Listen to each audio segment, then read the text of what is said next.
Let's look at number 3. Still need to graph. So, again, this is set notation. Make sure you can read it correctly. The set of x such that 0.3 is less than x. Now, this one's kind of interesting because they wrote the number first and the variable second.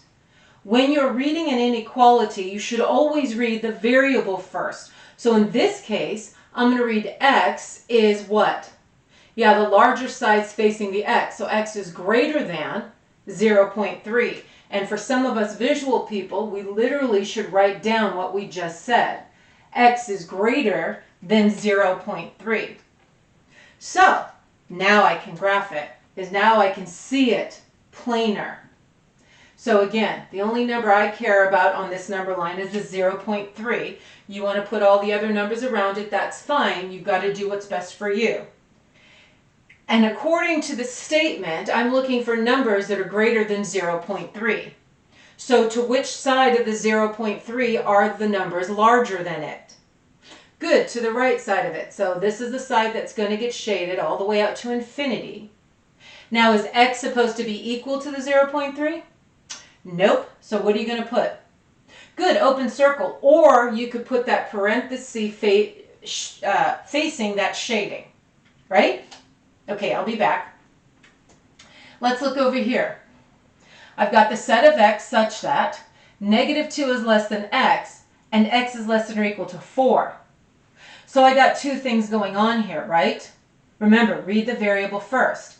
I have x greater than -2, but I also have x being less than or equal to 4. So on your number line, I care about two numbers, don't I? I care about the -2 and I care about the 4. Agreed?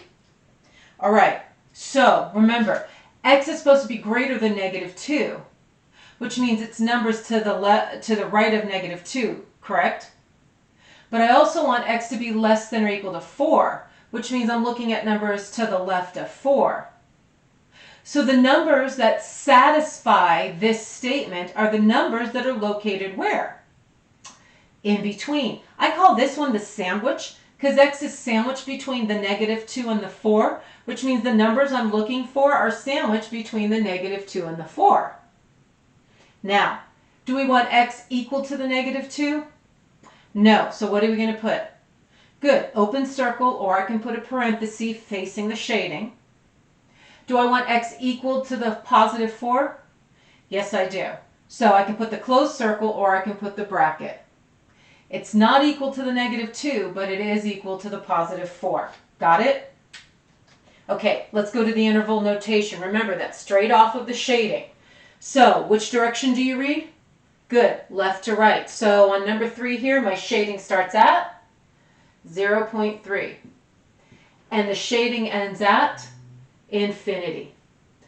Infinity is easy. You always put the parentheses, right?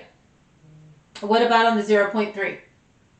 Good, I'm also going to put a parenthesis because that's what I put on the shading.